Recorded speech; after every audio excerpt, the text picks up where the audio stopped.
在柬埔寨洞里萨湖有无数个水上村庄，这里生活着30万无国籍人士，他们大多来自越南。在法国殖民东南亚时期以及越南南北战争时期，很多的越南人到柬埔寨生活，但现在他们既不被越南政府承认，也不被柬埔寨政府承认，无依无靠地生活在东南亚最大的湖泊洞里萨湖上。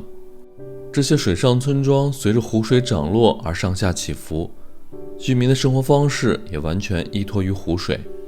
干季时，他们居住在高脚屋内，用楼梯上下；雨季来临时，房屋几乎到了水平面，他们则改为乘船出行。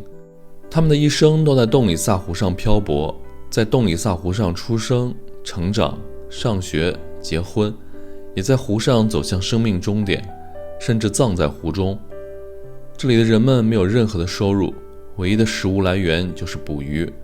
除此之外，很多人还会在这些水上浮村养猪、养鳄鱼，当作食物的补充。他们没有政府提供的电力，也没有干净的水源，但是依旧坚强地生活着。今天，狒狒文涛走进其中，带着大家一起看看这另外的世界。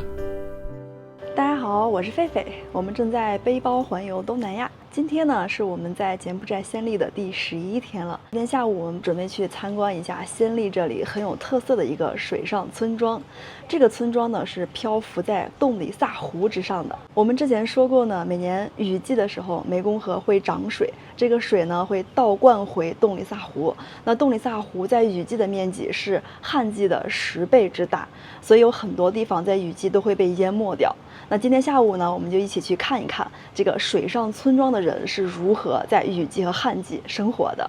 这就是我们今天下午的半日游旅行团了。刚刚大巴已经从酒店把我们俩接上了，每个人的费用是20美元，从下午的2点玩到晚上的7点，在洞里萨湖看完日落，再送我们回酒店。这位是我们今天的导游，英文导游，刚刚给我们每个人发了一包零食。这是风干乌梅味梨果，怎么是中文呢？中国产的吧？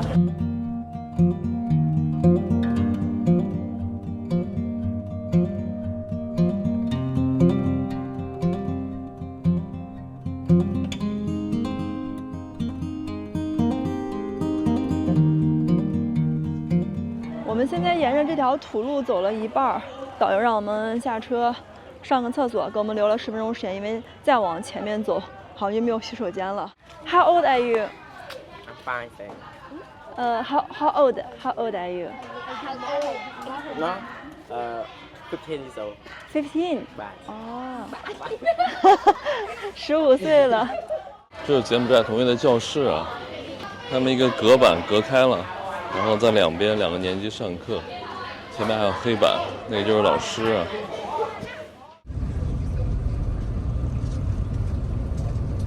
我们现在到库芒鲁夫村的路还有一半，但是已经没有土路了。再往前面呢，这条土路都终止了。接下来我们只能去坐船了，在这条小河里面滑到洞里萨湖里面去。这河水有点黄啊。是呀，水土流失有点严重。哇，这边船真是多，我们能看到啊，旁边那个做生意的小商贩也特别的多。里头的那个水上交通比陆地还要发达。对，它这公路都没修，但是呢，这船就有这么多。哇，这边的船还不错，有这种小船，还有这种2层的游船。对，不错，挺好。比我们从马德旺来暹粒坐那个船好多了。对，哇，手工在做，这有杂的这种皮画。牛皮，牛皮，好厉害！哇，这个人人都会说普通话。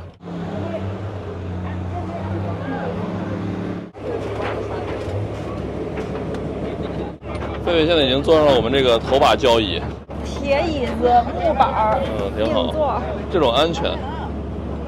差不多，你看那边也是，有那种稍微豪华一点的，可能是软皮座。我还是把手机挂在脖子上带吧。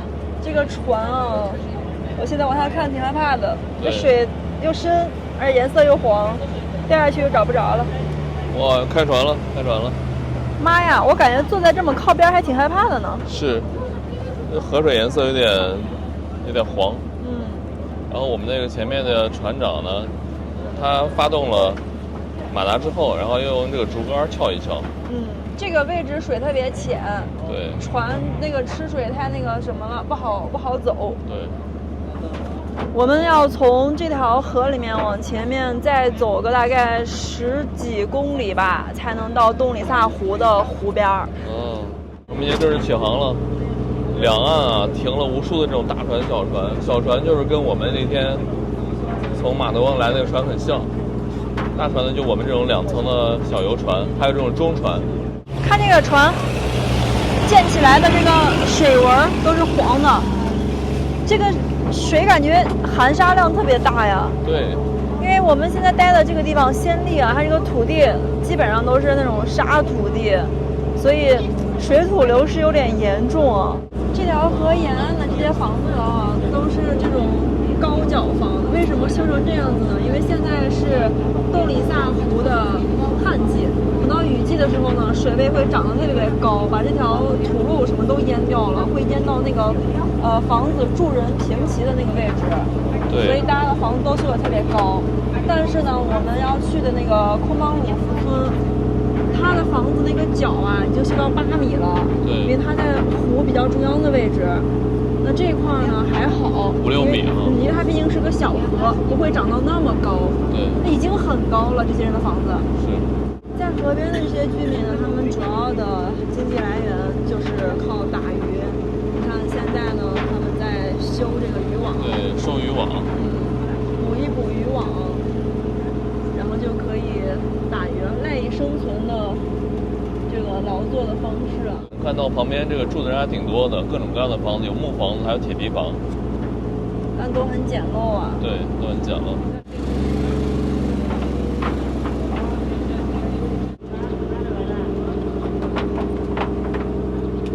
往前走了点啊，这个高脚房变得好多，一望无际的高脚房。哇，我们前面这个河道慢慢变窄了，旁边都是当地的渔船，还有那种游船。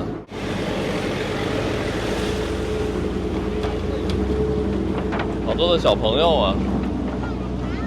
这里应该是已经进入到空邦鲁夫村了。Hello。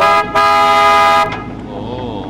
你看这些房啊。对。这些绝对有8米高了。是，下面这个地基感觉快10米了都。平地起高楼啊。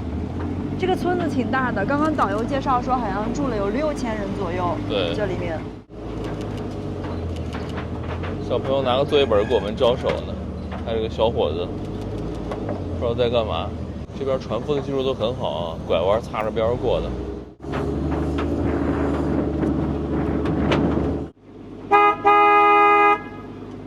船长在鸣笛，因为这是个拐弯，如果那边有船开特别快的话，就会跟我们的船相撞。这边因为太多这种小船了，就拐弯时候怕看不到，容易撞船。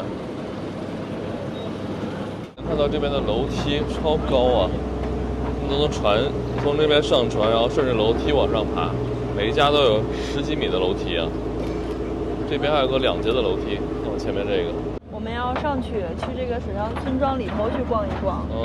这个水上村庄呢，只有在旱季的时候才能上去，其他时间呢，这水是很高的，这么高，只能靠船才能到每一家每一户去，所以这家家户户都有船。对。哦，这是个佛寺啊，佛塔。对，就现在呢，骑摩托车那条路啊，就只有旱季时候还是露出来的，对，我们才有机会去每家每户这样走路去拜访。是。如果雨季的时候，这些全部都淹掉了。我们要怎么下呀？现在不太好下。我们的船和这个船连在一起，从这个船上过去。上面有个学校啊。对。好多寺庙加学校嘛。这些学生的校服是上白下黑。我们船上有游客带了那个零食在给小朋友分啊。是。刚下船，这里的小朋友很热情地跟我们打招呼。以前水上村庄很穷，除了打鱼没有别的收入来源。现在游客们的团费有一部分会给到生活在这里的村民们，在岸上还有很多村民们售卖课本糖果，所以这里的小朋友对待游客开朗大方，笑容灿烂。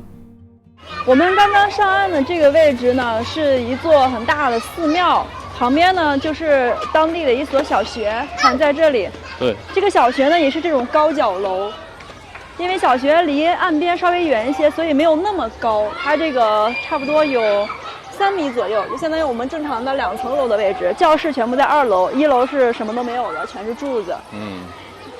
现在导游呢要带我们参观一下这个村庄。对，在前面。Right now we arrive here, so we're calling Kampong Plok Village. Original, the name here. Why the tourists they calling here floating village? Because this place, when the rainy season, we start from July until the end of October. The water here so floating or 3 or 4 meter deep. When the water flooding here 3 months, all the people they move to other place. Especially for the children, they come into school by rowing boat. It means a small boat. And here also, when the water flooding here, all the people they are living here, toilet here, swimming here, and fishing here. No choice. They always do that. And also one house, one family. You see the house? It's very whole house and also the long house. Minimum for one house, 15 or 12 people or 20 people here. Too much other people. And also 6 or 7 children. The people here, especially for the children, when they grow up 11 years old, 12 years old, they finish for the primary school, it's no more school. And here also not gas for the cooking.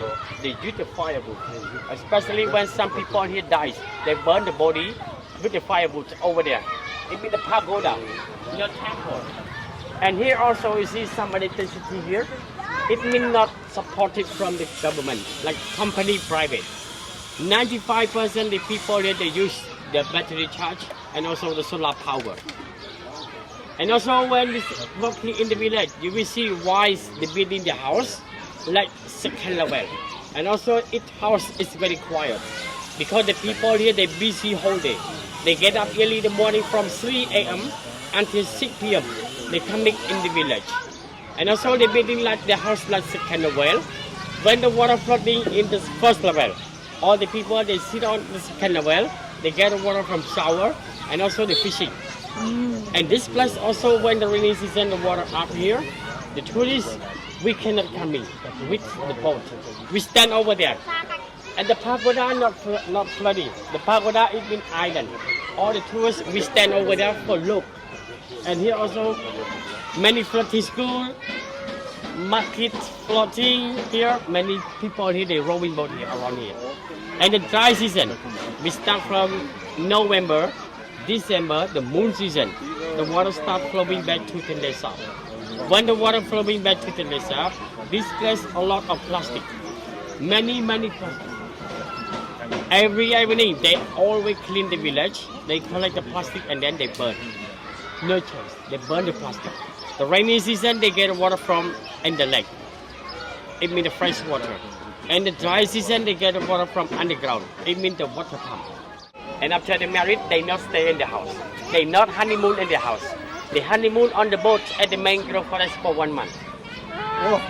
Yes, the people here they live in natural. 100% they are living with the fishing, no other job. And also 100% they pray to the Buddhists. And this place also 1221. When some people here dies, they flowing the body on the river and also on the lake with the fish coming for eating the body. And sometimes they keep the body on the tree for the birds coming for eat the body also for the Hindu religion. But right now the people here they pray to the Buddhists. Yeah. And this place also, even though they are pray to the Buddhists, but they still believe to Hindu also. Yeah. Even though the people here family poor, they live in the water like pollution when the rainy season. And the dry season they are burn the plastic, but they are living long life. When you walk in over there, you see many old men and women, minimum 85 years old, 98 years old, 120 years old, they die. So long life because they are living with the natural. And the people they eat all animal, fish, dog, snake, mouse, turtle. Yeah, they eat all, but they live with the natural. 我和菲菲现在村里转啊，我们能看到这个村子什么都有。这个 Wing 就是当地的一个金融机构，然后这边有很多过门游客卖东西的，然后他们要卖书、卖文具什么的。然后后面还有一个佛塔，就是我们导游刚才说的佛塔。这边人的生活不缺什么，有自己的小商店呀，还有自己的文具店，还有自己的小卖部。涛哥，哎，这家不知道是不是华人还是怎样？我看它上面还有那个中文的对联，墙上贴的福字，对，然后下面是个小学校，是，你看，有大概10几个学生，然后这位老师。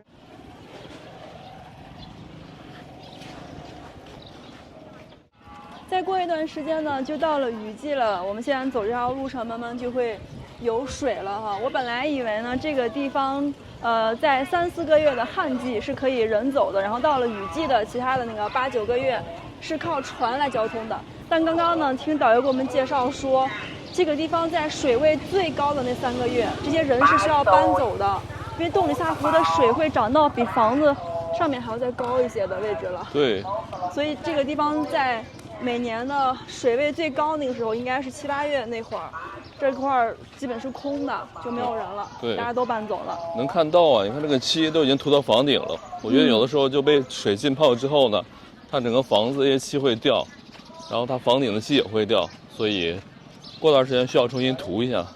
这个叔叔又笑得特别的纯真，菲菲给他拍个照。啊，这个叔叔是收废品的。啊？叔叔收废品的。对。挺好的。然后这边也是跟别的地方柬埔寨人一样，都特别的悠闲。只要有2个这种支架的地方，他就可以吊一个吊床在上面睡觉，特别的闲适。以前因为战争的原因呢，有一部分越南难民、越南人留在了这里，但是他们既不被越南接受，也不被柬埔寨接受，他们成为了无国籍的人。对。哇，这边的小朋友还有自己的体育活动，这应该是在打排球。沙滩排球。厉害了。沙排，你看。对。小小的场地，还有网。还有网呢。哇。厉害啊！这个发球没过网啊！哎，小朋友还挺懂规则，发球没过网让对方发球，挺好的。哇，扣杀出界了！哦，能看到这一家是一个做生意的，卖各种各样的蔬菜啊，小卖部，是一个移动的小卖部，各种各样的都有，好多当地的水果，还有个小秤，这是什么呀？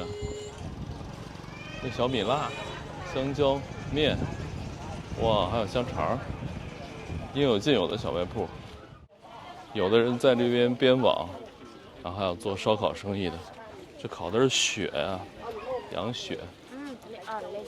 啊，羊血，还有各种烤肠。哇，这边还有法棍可以吃。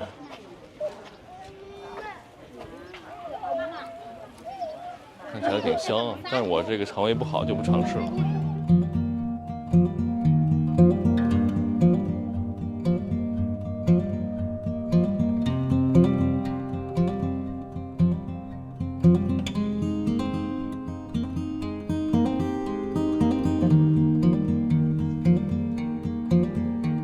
这边就有大一点的休息站了，还有很多人在这边生活。哇，我能看到里面有厨房、做饭的工具。然后在前面这边有晾的衣服，是晾的浴巾嘛，所以也是在这边洗澡的。我们导游说，我们一会儿可能还要去一个水上餐厅。涛哥，看这条河已经到终点了，对，前面就是一望无际的洞里萨湖了。是，哇，现在是入湖口啊。对，到了湖里呢，这个水就会变得清澈起来。现在的河水很脏。对，所以我们现在在这儿吃饭吗？有可能哦。这个餐厅呢，就是我们去坐小船的地方，我们从这儿下哦，能看到，这不只是个餐厅啊，这块还有这种小码头，有码头那边有可多的小船，我们要坐。走，你坐。这就是我们等一下要坐的船哈，这个船是按人收费的，每个人要交6美元，然后一个船上只能坐2个人。这些船夫大姐们，这些人都是来自于我们刚刚去过的水上村庄，这也是他们这里除了打鱼之外，其他的谋生的手段。对，现在游客比较多嘛，可以靠这个游客去赚钱。这个地方跟那个机场的出租车一样，对，游客在上面等，然后走一个来一个，大家是有顺序的。就不一定每个人都有机会揽到活儿。对，狒狒上船了，那我也上船。哎呦，这不会翻吗？哎呦，Mùi, bằng con bút đấy. Mùi, không biết. 感觉好容易翻啊，这个。这个船太小了。对，好挤，好挤，撞了。对。哇，撞了。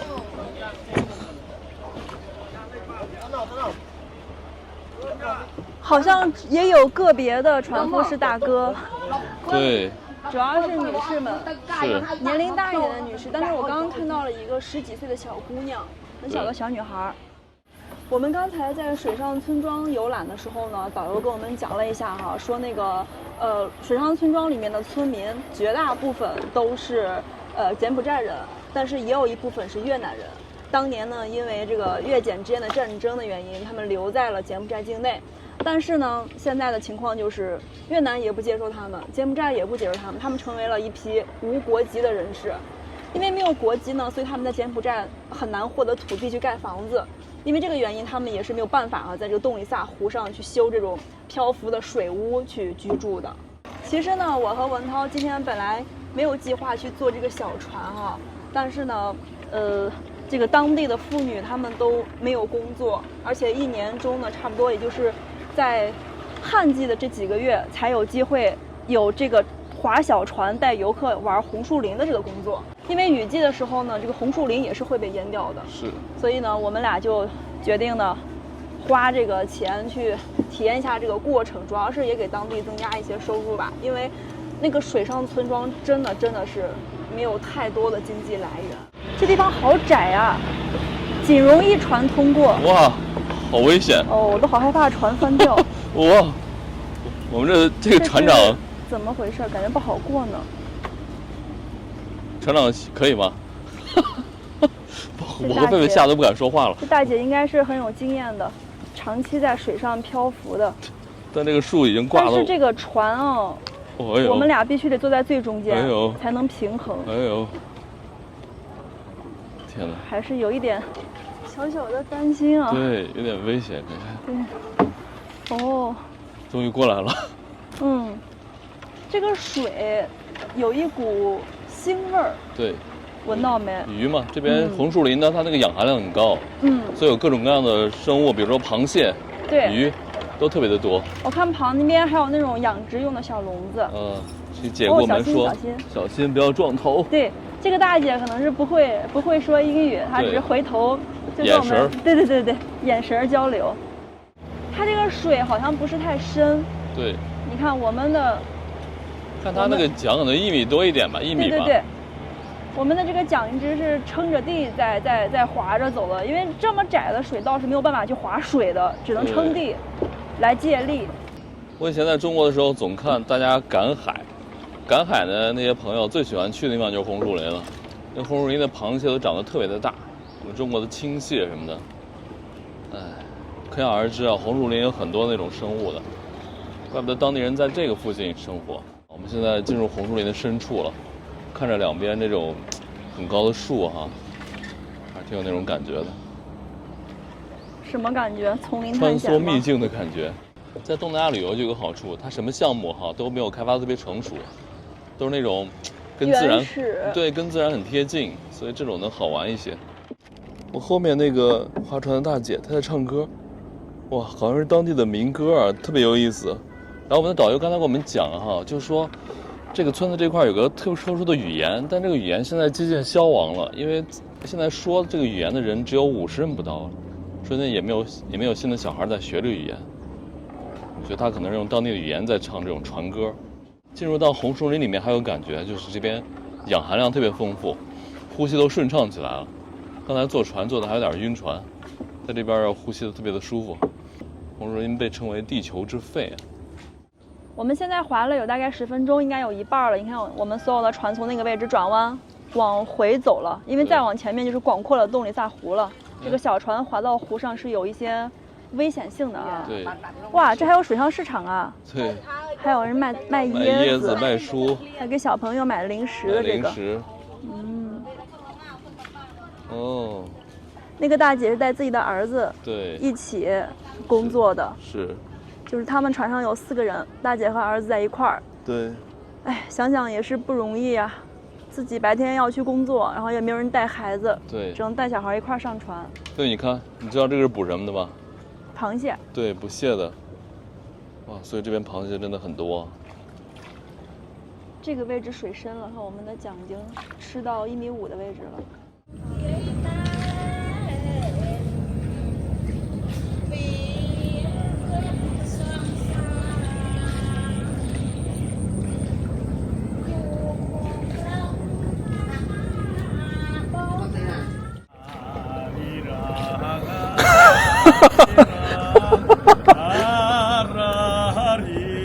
阿里郎哦。Korea？ 我以为他是日本人呢。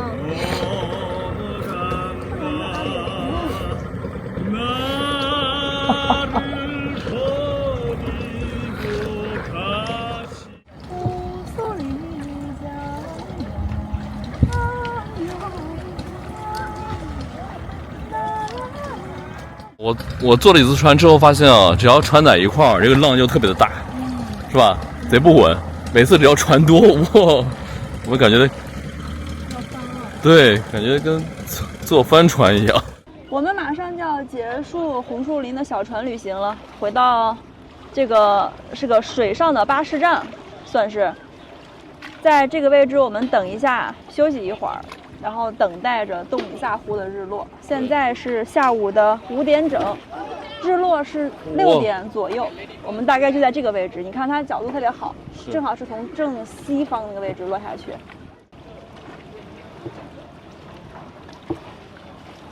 大姐让我们坐下，说那个岸上的人会接我们的，现在不稳，不让我们上。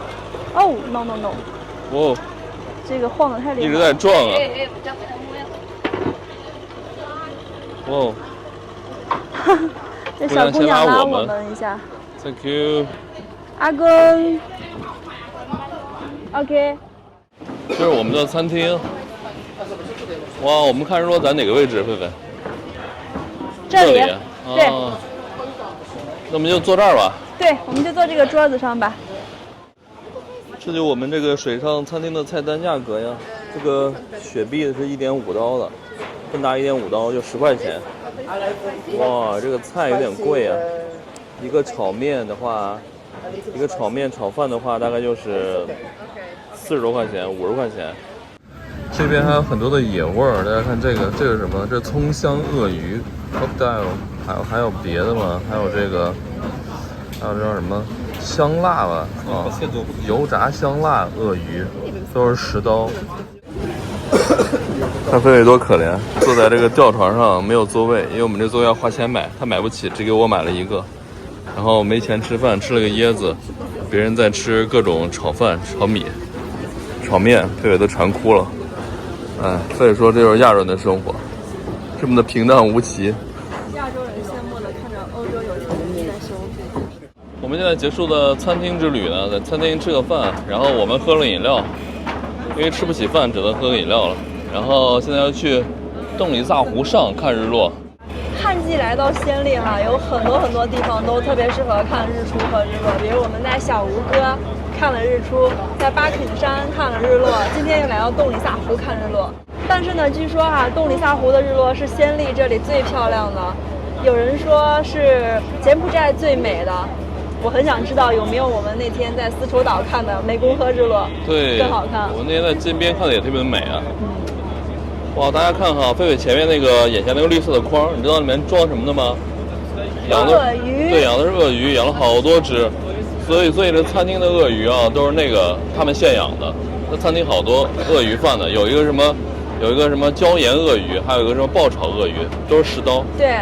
在那个暹粒市区里，还有几种本地很特色的美食，除了我们吃的那个烤青蛙、烤蛇、烤老鼠之外，对，还有鳄鱼肉、袋鼠肉、鸵鸟肉，你都想不来的各种肉，但都是人工饲养的那种，对，供大家吃。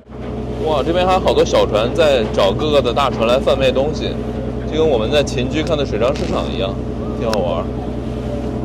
我现在感觉这像什么？这像一个露天的电影院，然后有人不时的过来卖东西。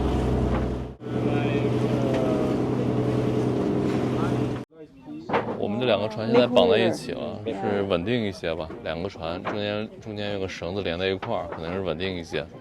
然后呢，这边还有人在卖东西，一个大姐划个船过来，老有意思了，卖薯片儿。狒狒卖薯片儿呢，你吃不吃？不吃。还有卖什么的？卖零食，卖可乐、雪碧、椰子。你不要影响我创作。哦，好的。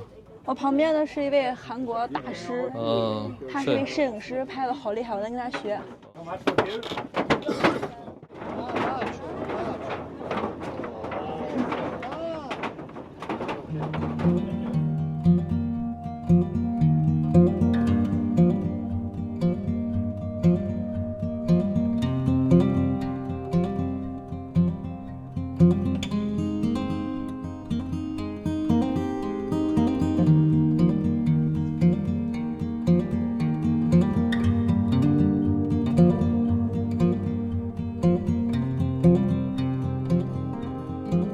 导游给我们介绍呢，说这个水上村庄的房子哈，都是全村人一起建的。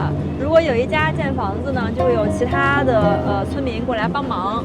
一起建好之后呢，全村人就会在他们的房子里举行一个 party。对。完了之后呢，如果有其他家再修房子，大家又一起给那家去帮忙。对。这些水上房屋都是这样子，靠全村之力啊，一点点、一幢幢的这样建起来的。是的。现在我们从洞里萨湖回暹粒市区的路上，又路过了这个空中村庄。天黑了，每家每户都亮起了灯光。